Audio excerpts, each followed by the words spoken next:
The park always seemed different in the evening. During the day, it was loud. Children running, dogs barking, parents calling out reminders to be careful. But as the sun began its slow descent, everything softened. The air cooled. The light turned golden. The shadows stretched long across the grass like gentle blankets being laid across the earth. Under the largest oak tree in the park sat an elderly woman named Margaret.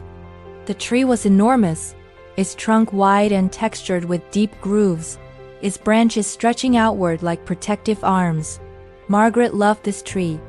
She had sat beneath it for years, through changing seasons and shifting chapters of her life. Wrapped around her shoulders was a lavender shawl she had owned for nearly 2 decades. It was slightly faded now, but softer than anything new could ever be. She said it carried memories in its threads. Her silver hair shimmered in the warm sunlight. It was braided neatly, though small wisps always escaped near her temples. Her hands rested calmly in her lap, hands that had worked hard, comforted many, and carried more stories than most books.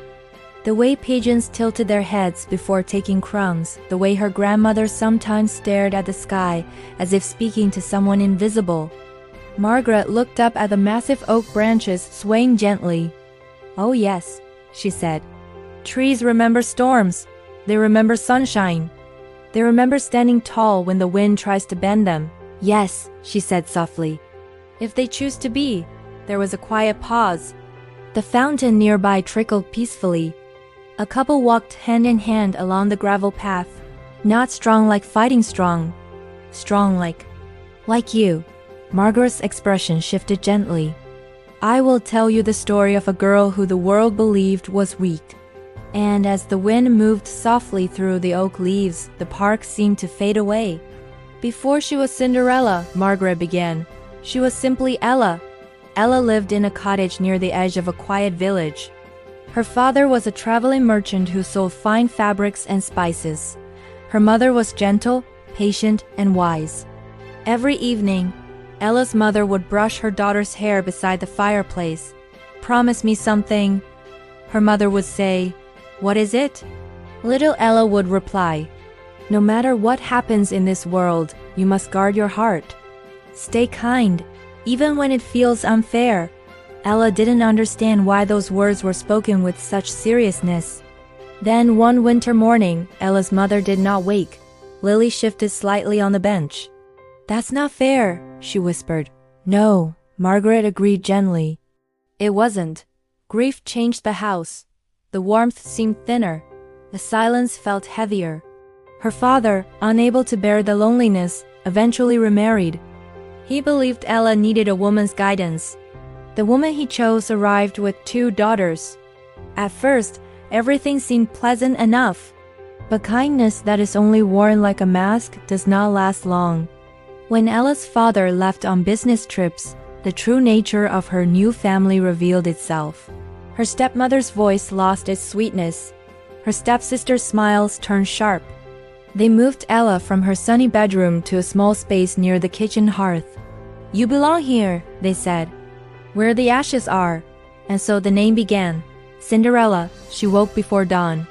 She fetched water, scrubbed floors, washed clothes in freezing water, prepared meals she rarely tasted. One spring morning, the sound of trumpets echoed through the village. A royal decree had been announced. The king would host a grand ball. The prince would choose a bride. Every maiden in the kingdom was invited. The stepsisters shrieked with excitement. They ordered Cinderella to prepare their gowns. Birds flew in through the window. They separated the lentils quickly. Hope fluttered in her chest. But when she showed her stepmother, the woman smirked. "I've changed my mind." And they left her behind. Cinderella ran into the garden. The sky was deep blue.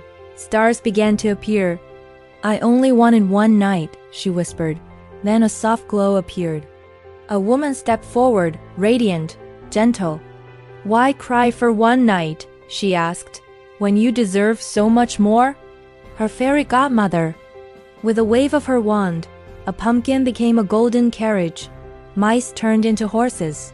Her torn dress shimmered into silver blue silk. Glass slippers sparkled at her feet. But remember, the fairy godmother warned, midnight. The palace glittered like starlight, music filled the halls. When Cinderella entered, silence fell. The prince approached her. Not because she was the most dazzling, but because she looked kind. Midnight. She fled, one glass slipper left behind. Magic faded.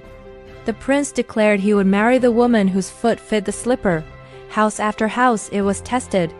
When he arrived at Cinderella's home, her stepsisters failed. Cinderella stepped forward. The slipper fit perfectly. She revealed the second. Recognition filled the prince's eyes. "It was you," gasps filled the room. But happiness is not the absence of hardship. The palace was not easy. Whispers followed her. She stumbled in royal etiquette, but she remembered her mother's words. She changed laws to protect servants, opened schools, ensured no child went hungry. The kingdom grew to love her, not because she was beautiful, but because she was fair. Years later, her stepsisters came to her. They had fallen into hardship. They asked forgiveness. Cinderella paused. Then she said, "I forgive you," not because they deserved it, but because she deserved peace. Margaret's voice softened as the story ended. The sky above them was now streaked with violet and gold.